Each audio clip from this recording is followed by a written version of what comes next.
Hi, I'm Claire. Welcome to the very first day of our 30-day Nature Connection Challenge.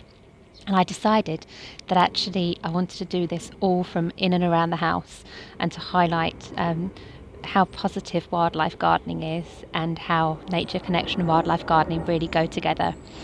Apologies for the aircraft noise, we're under the Heathrow flight path, so very much in the town, and I'm going to start by showing you this lovely little wild patch here. So this is along the side of the drive. You just see all the way going down out onto the street. And it's somewhere where, as gardeners, we maybe tend to be a little bit tidy and clear everything away, take away all the plants. But we've got this wonderful kind of community of plants, all these the lovely mosses, and you can really go mad with your imagination here. So I love connecting with these as part of the nature connection.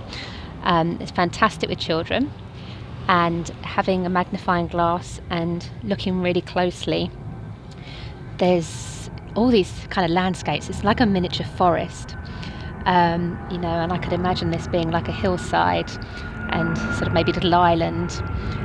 You can create this whole little world just with these lovely mosses, and you can see there's various different species.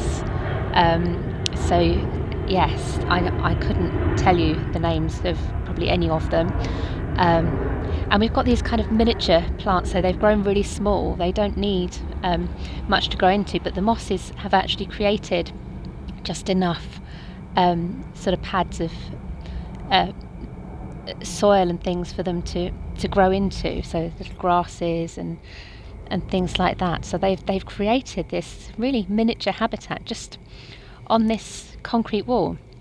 There's some herb robert and things there, and we've got all the dead leaves as well, so another thing that would tend to clear away. So you can really spend quite a long time just getting to know all this little miniature world. Even without a garden, you'll find these pretty much anywhere in the street, as long as people have left them. And it's really certainly not doing any harm here, not going to trip anybody up.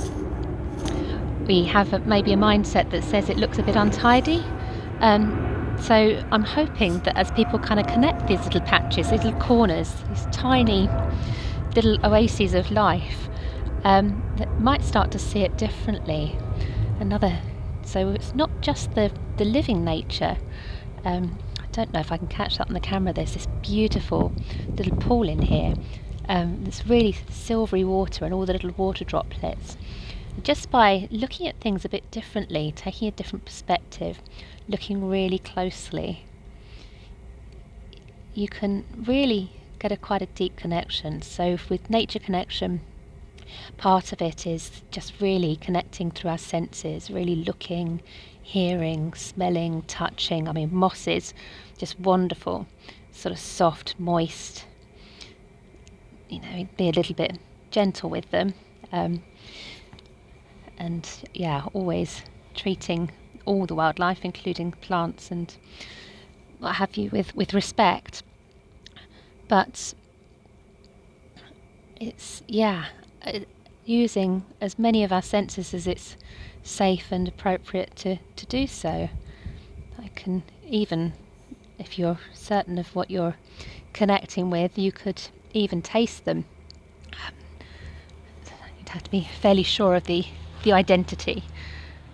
But there's lots of, so a sort of vegetable family here. I think this might be cleavers and things that people might regard as weeds, as sort of dandelion family plants.